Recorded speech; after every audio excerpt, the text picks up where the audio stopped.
It's story time!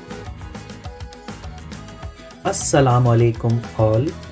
Today I'll tell you a story about a giraffe named Ginger. Ginger is a playful giraffe and likes to help everyone. In this adventure, we will tell you how Ginger helped other animals to find food.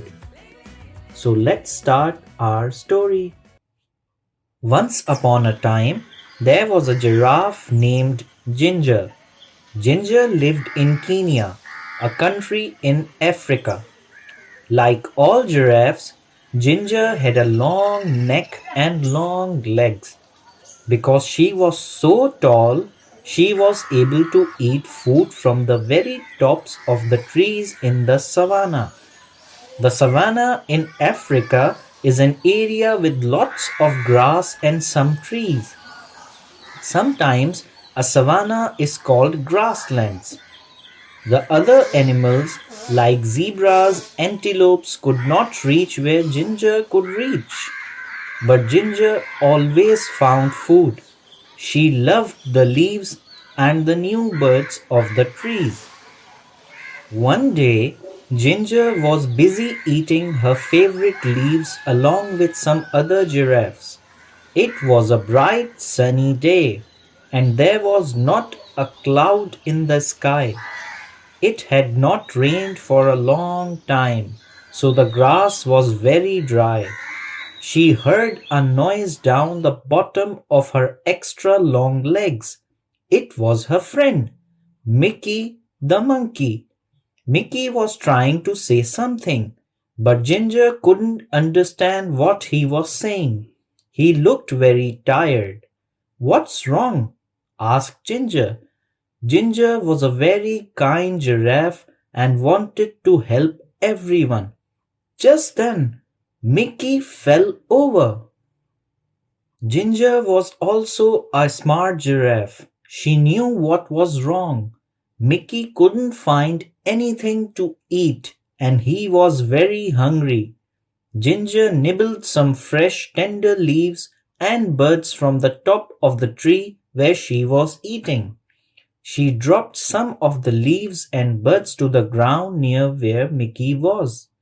She then nudged him a little with the hoof at the bottom of one of her very long legs. "Wake up, Mickey," said Ginger. "I found something for you to eat." Slowly Mickey sat up and ate a little.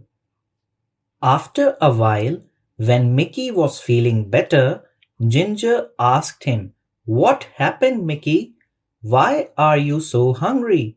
Why can't you find anything to eat?" Mickey said, "It hasn't rained for so long, and now there's no more food." "That's not good," said Ginger. "What's happening with the other animals?" "No one knows what to do," answered Mickey.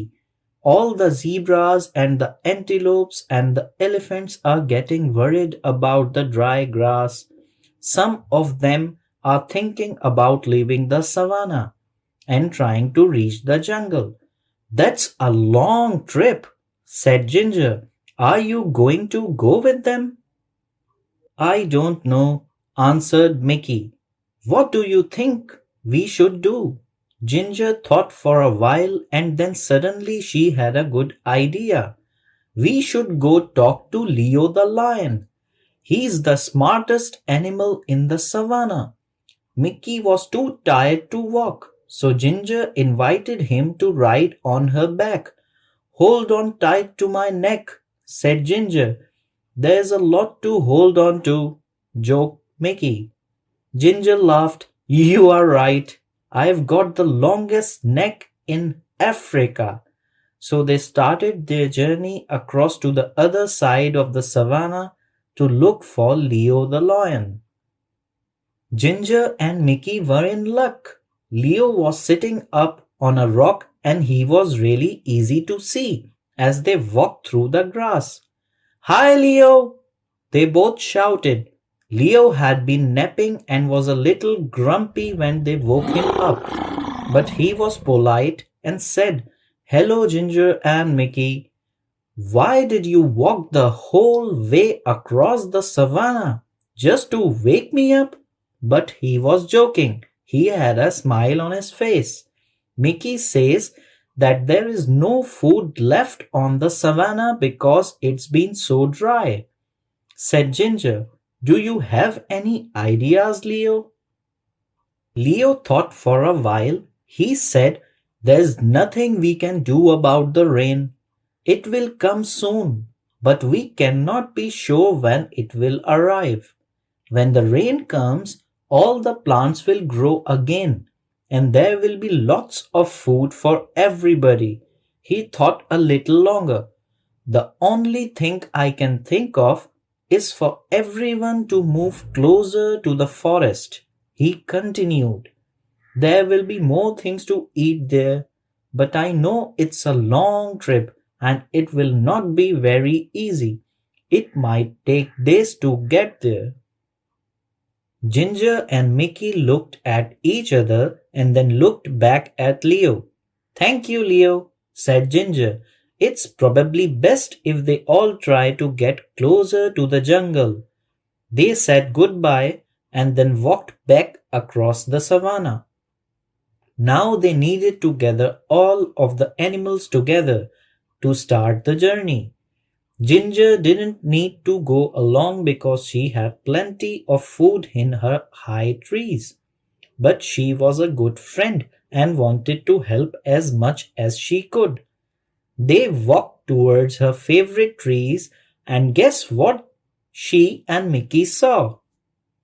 All of the animals were already gathered there and waiting for Ginger and Mickey.